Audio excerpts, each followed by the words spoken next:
Well, joining me now to discuss some of the issues that were raised over the weekend is Uthman Badar, the Australian spokesperson for Hizb ut-Tahrir. Thank you very much for your time. You denounce democracy. You want fundamentalist Islamic law to spread across the globe. Your organisation has a fuzzy position at best on violent resistance. Why shouldn't Australians view you with fear and suspicion? Well, thanks for having me, Tracy. Well, I think I don't want to probably respond to some of those sound bites. Our positions are very clear in terms of democracy, in terms of what we're doing here in Australia, and that our primary struggle really is in the Muslim world. It's unfortunate that in spite of the fact that on innumerable occasions we've said that we are not working for an Islamic state in Australia, that this sort of innuendo and fear-mongering is still being peddled. But you have this conference, you hold this conference in Australia. If your fight is not here, why hold a conference here? We hold it here because, again, the Australian government is the one that is siding with other Western powers in backing the tyrants and the despots that rule in the Muslim world. So your fight is in Australia, or then? Egypt or Pakistan. So you say your fight Sorry? is in Australia, then? No, well, our struggle is in the Muslim world, but the Australian government is a party to that. And we can talk about local issues, whether we talk about counter-terrorism or national security. You know, the Australian government funds things like interfaith dialogue and institutes to promote moderate Islam, a secular, apolitical version of Islam. And so, look, I hope the irony is not lost on anyone that it's advocates of liberalism or freedoms that are saying, let's ban the burqa, let's ban this, let's ban that. If you don't like our views, why don't you go back to where you come from? Let's test your views. These sorts of approaches. Let me test your views. Do you agree with the view, for example, that, quote, he who does not rule by Islam should either retract or be killed?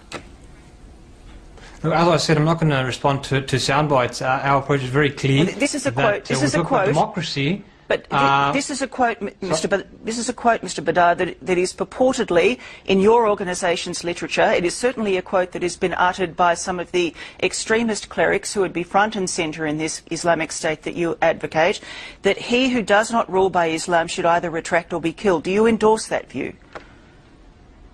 Look, again, as I said, unless we're going to extol a good portion of our literature, there's no point in taking out phrases like that. I said our approach is very, very clear. Our approach is very, very clear that let's be honest with each other. Are you we have afraid to answer views. that question? There is a very clear difference between a man-centric worldview and a God-centric one. And when we do talk about democracy, I think again we should be honest with each other that it's quite hypocritical on the part of Western governments to have all this talk about democracy while supporting dictatorships and tyranny in the Muslim world. That's where the issue is. All right, so you're not going to answer that question. Let's see if you answer this question. Is Australia an enemy of Islam because of our participation in the wars in Afghanistan and Iraq? Well, as I said before, the Australian government is doing a lot in the Muslim world. It's doing a lot here to act as an enemy. And to do what it can against Islam, and that's why one of the talks in our conference was about this. But I want to make a very clear distinction that I think the masses, the common man on the Australian street, has great potential, and by and large are well-intentioned people. But it's the systems and the policy, the government policy that is derived therefrom, where the problem occurs. So the Australian government is an enemy of Islam, you say? The Australian government has policies that are anti-Islamic, that have very clear agendas and that support tyranny, despotism, things that affect human beings. I hope people can be empathetic here, that this is not about numbers. This is mothers, fathers, children. As I said, Nick Sherry was in Uzbekistan earlier this year, furthering bilateral relations with Uzbekistan. The Uzbek regime is better known really for political suppression of Muslims foremost. We should be empathetic about these things. And we want the wider community at the same time to account the government on these policies. At the last census, 68% of Australians were Christians, 1.7% were Muslims. If it were not for our secular democracy that you denounce, you would not be entitled to a voice in this country, would you? Certainly not in the strength of numbers. Look, again, as I said, our views are very clear about democracy. This is not a numbers game. We need to be clear that there's different opinions, but Can you address the question? Because by any perception, you are exploiting the very freedoms that you exhort your followers to reject. So what, expressing a different opinion is to go against the freedoms that we're given here? Because is that what it? I'm saying is, if it were not for our secular democracy that you have denounced, our secular democracy that you say is a dying form that you have denounced, you would not be entitled to a voice in this country, would you? For example, under the old Taliban rule in Afghanistan, what do you think would have happened to 1,000 Christians who tried to assemble in a hall and preach an anti-Islam message? What do you think would have happened to them? Well, I think that question should perhaps be directed to the CIA and the Americans who put the Taliban in place in the first instance. I'm asking you, what do you think would have happened to them? Well, I'm not going to comment about specific situations that I have no specific knowledge about. I said, let's talk about our reality here. The reality here is that we're being very clear, we have different views, let's discuss them, let's have robust discussion, and the response is, well, why don't you go back to where you came from, or let's ban this and ban that. And I guess the argument is... and I guess the argument is... Well, I think the people will make their own argument. I guess the argument... It's very, very clear. We're saying our work is... We're saying our work is in the Muslim world, and that the connection here is that Western governments are playing a very negative, a very repressive role in the Muslim world.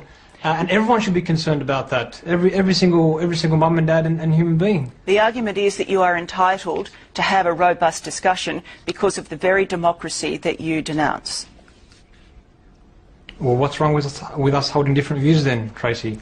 Well, because... We're not violent, we're not telling anyone to harm anyone. That is a central plank of democracy. We're saying we've got different opinions. Because it's a central plank of democracy and you denounce it. Do you not see an hypocrisy there? So I want to get this straight. So democracy says you cannot have a different view about democracy. That would be quite ironic, Tracy. You denounce democracy and you exploit the very freedoms that democracy gives you. Do you not see that? Is that not something you concede? We are being very... I think the hypocrisy is on the part of those who, on the one hand, say you got all these freedoms, but as soon as you come up with a different opinion, they want you to go back or to demonise you and to do all this fear-mongering. All right. We thank you very much for your time. You've certainly had an opportunity to express your view, I think. Uthman Badar there. Well, there was a vocal response today from Australians of varied backgrounds following the statements made at the controversial Islamic conference. Here's what some of them had to say. I grew here, not flew here. Okay, I'm 100% dinky-die Aussie.